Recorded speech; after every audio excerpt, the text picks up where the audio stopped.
So, this is a different kind of video than I normally do.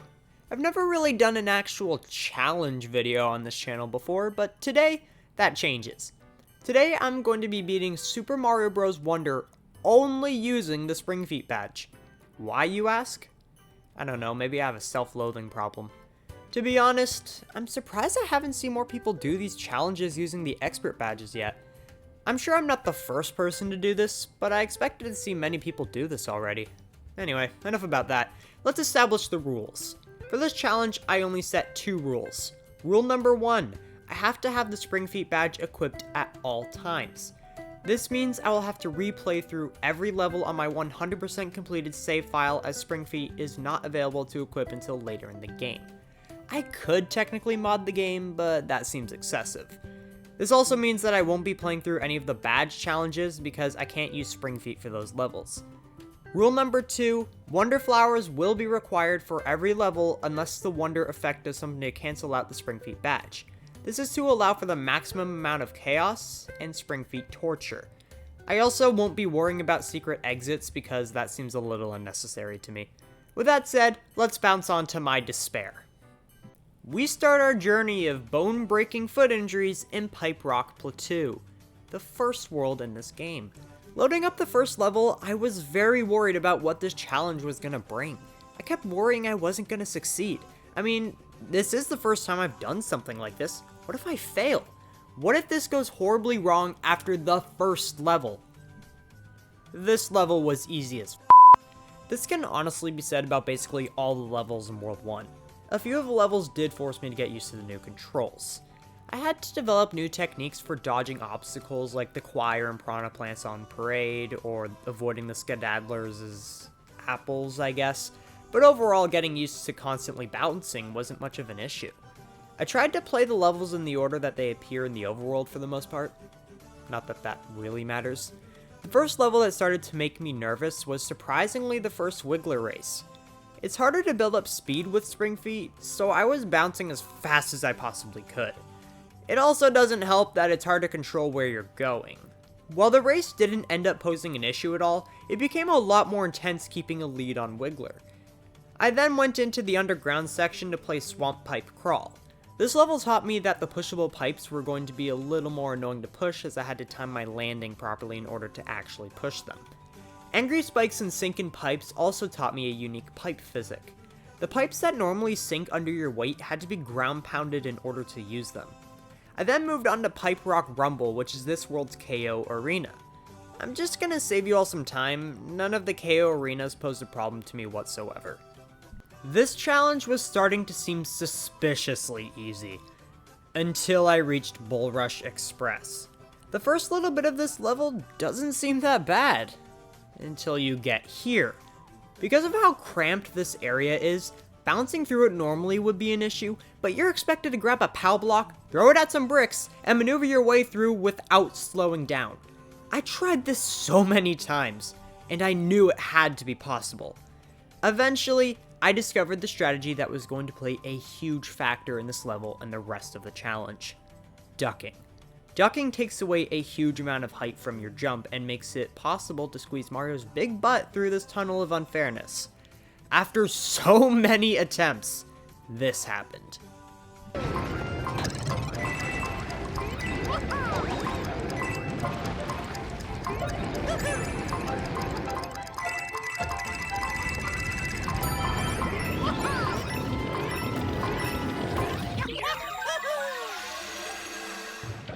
That's right, my friends. It was possible. Once I made it through the tunnel, I was basically holding on for dear life. I was praying I reacted with perfect timing to every obstacle coming my way, as even the smallest mistake could cost me my life. But I can say with confidence that this level is possible. Learning my new ducking strategy was extremely helpful in levels later on, but it really only saved my butt in this level specifically. After this, I went on to Sporoyoings in the Twilight Forest. This was the first level where I couldn't get the Wonder Flower, since apparently when you stretch Mario like he's Play-Doh, he loses the Spring Feet effect. I had the same issue with Cosmic Hoppos, as Mario can't jump off anything when there's nothing really to jump off of. With every level in World 1 complete, I went on to tackle the palace for this world. Honestly, it was super easy. The level was a bit tricky, but nothing I couldn't handle.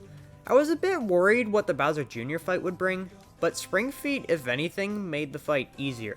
Jumping over Bowser Jr. was easy and kinda made his attacks irrelevant. And with the first terrible boss in this game complete, World 1 has been beat. That's a good poem or something. In between each world, we have to play through a few levels in Petal Isles. Leaping Smackerel and Robert Cove were water levels, so they weren't much of an issue. Although, I forgot how boring water levels are without the Dolphin Kick badge. Bluebird Roost was a little scary dodging the birds' beaks, I guess, but nothing too crazy. And with that, we're on to Fluff Puff Peaks. This world started off as a breeze. There isn't really anything to say about any of the levels. The only one worth mentioning is Condarts Away, simply because I couldn't do the Wonder Flower as the wall effect cancels the Spring Feet badge. Also, I'm not even going to bother talking about any of the Search Party levels because they're all extremely easy. Even Jump Jump Jump was really easy aside from being a little scary near the end. Up and Down with puffy lifts was interesting as I had to ground pound the lifts to make them sink. I also couldn't do the Wonder Flower because apparently green clouds with mustaches don't bounce. Then came our first airship level. I was curious as to how this level was going to go, but it wasn't too bad. Getting the Wonder Seed was a tiny bit scary, but otherwise it was a piece of cake. This can be said about every airship level in the game. Countdown to Drop Down was surprisingly tame. The moment I started the level, I thought the constant bouncing on the dropping platforms would be an issue, but thankfully I went through it fast enough without spending too much time on the platforms. Cruising with linking lifts got a bit scary because of all the floating blocks, but wasn't too bad.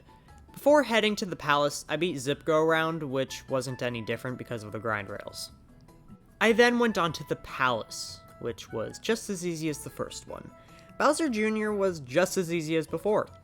I was unable to do the Wonder Flower though because it was the Play-Doh one again.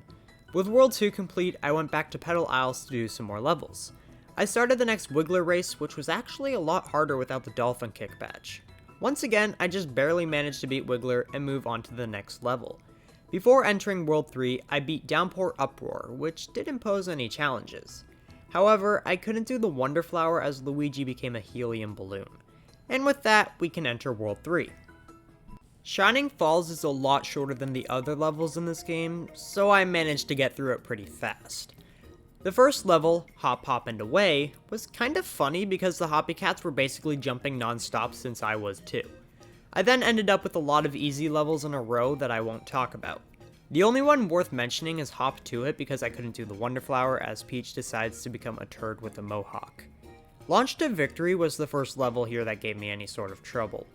The idea behind this level is to use the Hoppy Cat inside of your platform to your advantage by timing your jumps so it does useful things. You think I can time my jumps? Because the Hoppy Cat was virtually useless to me, I spent most of this level praying I wouldn't take too much damage to the spikes surrounding me from every direction. This level was really scary, but wasn't too much of a problem. I also couldn't do the Wonder Flower as it was the same one as before. The rest of World 3 was a breeze. Once again, I couldn't do the Wonder Flower and Zip Track Dash because it was the same one as before. Now let's head back to Petal Isles once again. The only level I had to play was Jewel Block Cave before heading on to World 4. The level itself wasn't too bad. It became a little trickier navigating it due to the Drill Mushroom, but overall wasn't bad. Now on to Sunbaked Desert. I decided to play all these levels in the order that they appear on the level select screen to avoid running around playing them in random order, as World 4 has a very open approach to its layout. The first level I played was Armads on the Roll. The Wonder Flower here got hectic as usual, but nothing else to say outside of that. The Desert Mystery was easy, nothing to say. Rolling Ball Hall's Wonder Flower was actually kind of interesting. I died to the big spike ball for the first time here, and was a little surprised to learn that it insta-kills you. Which I guess sorta makes sense. I figured out that the best strategy here was actually to jump as little as possible. This helped me control my movements and stay ahead of the spike ball of death. I then went on to Ninja Jump Party. Timing jumping here was a little awkward, but the level was a breeze. Blooms of the Desert Skies wasn't an issue except for me not being able to do the Wonder Flower. Daisy ate one too many pizza slices and ascended to the heavens. Valley full of Snoodles was easy, nothing to say. Color Switch Dungeon was easy, but it got annoying because I kept accidentally hitting the on-off switches multiple times. This made the Cosmic Clone Chase a lot scarier. Secrets of Shova Mansion was also easy. It just became a lot harder moving the blocks was all. After I did Flight of the Bloomps, all that was left in this world were the break time stages. All of them, as usual, were super easy. Except for one. Rever Run posed quite an annoyance to me. The gist of this level is you're supposed to set off one of the Revers, I'm guessing they're called, and quickly run back to hit the on-off switch so it can make it to the end. Normally this level is super easy, but it becomes really difficult because it's a lot harder to build up speed since you're constantly hitting the wall, and hitting the on-off switch was a nightmare because you had to hit it just right without it going haywire from your bouncing head. A lot of tries added up, but eventually this happened.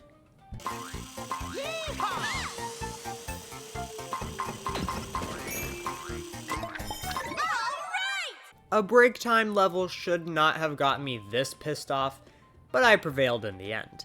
I saved the palace for last, but there wasn't much of a challenge here. Bowser Jr. was easy as always. I headed back to Petal Isles after successfully completing another world. I had to take on the Petal Isles flying battleship, but as I said, these levels didn't pose much of a challenge. I decided to play Nosher Lair next. Avoiding the Noshers was harder because of the height they were flying at, but the level was fine. I also decided to get Mama Mouthful out of the way before tackling World 5. The level was easy, but as Goombas can't use the Spring Feet badge, I couldn't do the Wonder Flower, meaning I wouldn't become the lunch of one of these horrifying beasts. Now with those levels complete, I went on to Fungi Mines. Fungi Mines is very similar to Shining Falls in that it's a lot shorter than the other worlds in this game. Upshroom Downshroom wasn't an issue, but the Wonder Flower was surprisingly scary because of the constantly changing elevation. For the Wonder Flower in Taili's Toxic Pond, I had to make sure I wasn't holding onto Y because I kept accidentally picking the wrong answers. The rest of the world was shockingly super easy. Not a single level here really has anything interesting to say about it. The only interesting thing I'll say is I somehow managed to beat my best time on the KO Arena. No idea how that happened. However, I did have to make an exception to rule number 2. In order to progress through a few levels here, you must turn yourself into a slime ball to access certain parts of levels. I figured it wasn't a huge issue as the no completing Wonder Flowers that cancel the Spring Feet badge rule was mostly there to challenge myself more by getting extra Spring Feet time in. With World 5 complete, I went back to Petal Isles another time to finish off the last of the main levels there. The remainder of the levels here weren't too interesting. I made it through them no problem. Thankfully, during the Wiggler race, I managed to take a huge shortcut. Without taking this shortcut, I'm pretty certain this level would have been impossible, as Wiggler was still right on my butt by the end. Now it's time to complete our last world, Deep Magma Bog. Like World 5, Deep Magma Bog was extremely easy. I won't even go into detail about any of the levels here. Where the Rumbas rule and Raurgs in the Ruins, really weird names there, are the only ones worth mentioning because the Wonder Flowers weren't doable because of the transformations. However, there was one level that gave me quite a hard time. Wavy Ride through the Magma Tube. It's almost as though this level is perfectly constructed to make the Spring Feet badge a huge inconvenience. For starters, the ceiling is lava. The ceiling insta-kills you. And I'm always jumping! Next, there are these fire-shooting fishy boopkins that make it really easy to lose hit points because of the way they throw their fire. The entire stage revolves around standing on these platforms that are really small and hard to stay on when constantly bouncing. Even getting the Wonder Flower was annoying because you have to time your jump to this stupid block and pray the Wonder Flower comes out instead of this asshole. Needless to say, I was not a fan of this level, but with enough practice, it's relatively easy to get through. The palace, as always, was a piece of cake. Bowser Jr. really needs to step things up here. The only thing to say here is that I couldn't do the Wonder Flower because Toad can't bounce well as a booger. And with that, we've collected all the Royal Seeds and can now fight Bowser. But before we do that, we have a few more levels to go through. Yeah, all of these are extremely easy. Not a single one of these levels leading up to Bowser posed much of a challenge for me. However, High Voltage Gauntlet was a bit nerve-wracking. The amount of electricity here made the level a little challenging. To my surprise, Metal Mario was actually able to become affected by Spring Feet. I was under the assumption that he would cancel the effect like the other Wonder Flower transformations did, but he still bounces. The physics are even changed too. Now, because of Metal Mario's weight, the bounces are a lot faster and a lot lower to the ground, which I think is a pretty nice detail. But you've waited long enough. It's time to beat the final boss and complete Mario Wonder using only the Spring Feet badge for good. This is not something I was expecting to say in this video, but I wish this level was more annoying for me to complete. Traversing the build-up to Bowser was unexpectedly easy, and Bowser himself was arguably easier. Being able to jump higher made both attacking Bowser and dodging his attacks easier. I was really hoping to go on a big long rant about all the obstacles I had to overcome beating this level, but sadly, it was underwhelming as all can be. Anyway, I leapt up into Bowser's chin and saved the Flower Kingdom. But wait! There's more! We still have the special world to check out! A lot of the levels here revolve around using Wonder Flowers that transform you into something, so it'd be weird to even try those levels. There were 4 levels here that I wanted to try. The first one being Bounce Bounce Bounce. This level didn't change much as I was mostly bouncing off the hoppos anyway. Next was Climb to the Beat. This level gave me a lot of trouble, more so because it's a generally difficult level and not so much because of Spring Feet. Spring Feet only became an issue in 2 ways. There are a few jumps where I have to jump at a very specific height in order to perform a wall jump, and I need to make sure I'm constantly moving fast to make up for my lack of speed. However, after a few attempts, I was golden. Those 2 issues didn't really bother me too much. Then I moved straight onto Piranha Plant Reprise. This one took a few tries, but it wasn't too bad. Lastly, I finished things off with Wonder Gauntlet. When I first started playing this level, I thought it was gonna be torture. But turns out only the first section is annoying. The first section has a poisonous ceiling, so I have to be careful of that, and there are tons of birds I have to avoid jumping off of and taking damage from. But once you get past this section, the level's super easy. Thankfully, Badge Marathon doesn't let you choose the badge you use in each section, so I didn't have to do this one. And with that, that's basically every single level in Super Mario Bros. Wonder beaten using only the Spring Feet badge. If you're looking to challenge yourself with this game, but don't want to make yourself suffer in a pit of despair, I would heavily recommend this challenge. I actually found it to be surprisingly easy and a lot of fun at times. I got used to the badge very quickly and blew through the game at lightning speed. However, I was hoping to challenge myself. I wanted to make myself rage beyond belief. I wanted to make myself wake up every day questioning why I'm still here, why I force myself to follow through with something so sanity depleting. I swear I'm not a masochist. So, you know what that means.